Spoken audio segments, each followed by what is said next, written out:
So I've talked about how taxi drivers in Hong Kong really suck donkey balls, and they mostly suck basically everywhere else in the world, as far as I can gather. Here's an article from the South China Morning Post. End of the road for rude Hong Kong cabbies. New training course aims to improve service. Oh, okay. So there are problems with rude cabbies. Oh, okay. So what's the solution? Let's see how the government would solve this. Okay.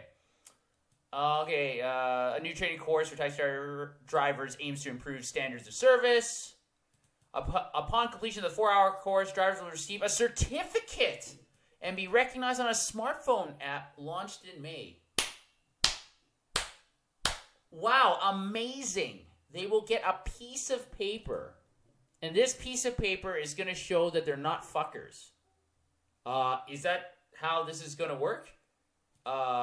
Yik said drivers who received unsatisfactory ratings on the app, which covers at least 500 taxis or 3% of the city's cabs, would be asked to attend the 4-hour course to improve standards. So basically, you have to be a piece of shit first before you have to go and get training to prove that you're no longer a piece of shit. But let's think about this.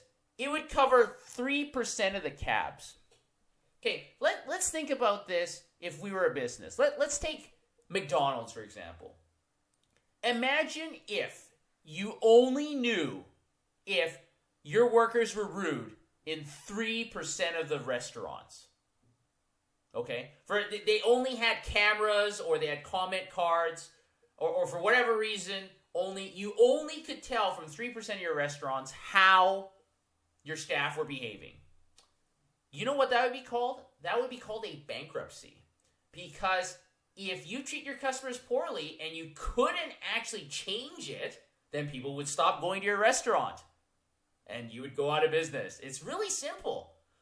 Oh, I don't understand. What's happening here? Oh, it's the taxis. It's run by the government. They can't go bankrupt. So what's the solution? Oh, they're going to put in this app thing for 3% of the cabbies. So that means 90% of the cabbies are just going to keep doing what they're already doing.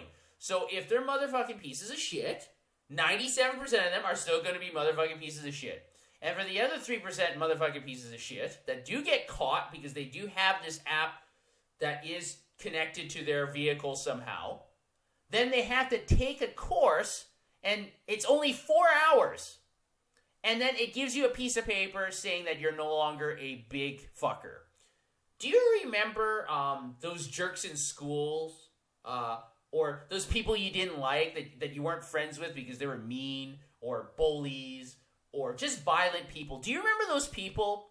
And then they were forced to take a 4-hour course, and when they came out, they were no longer fuckers? Do you remember that course? Oh, no, I don't either, because it never fucking existed.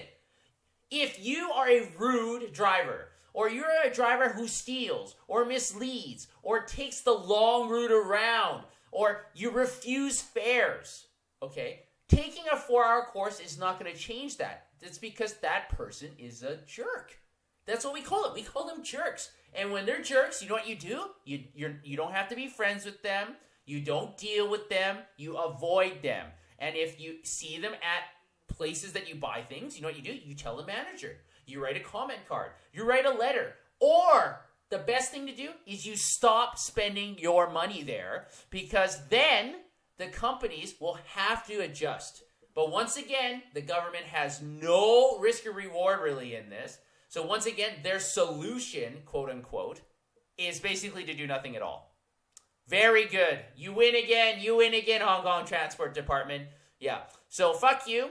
Still going to use Uber. So yeah, it's going on the app where you can actually mention or rate the drivers.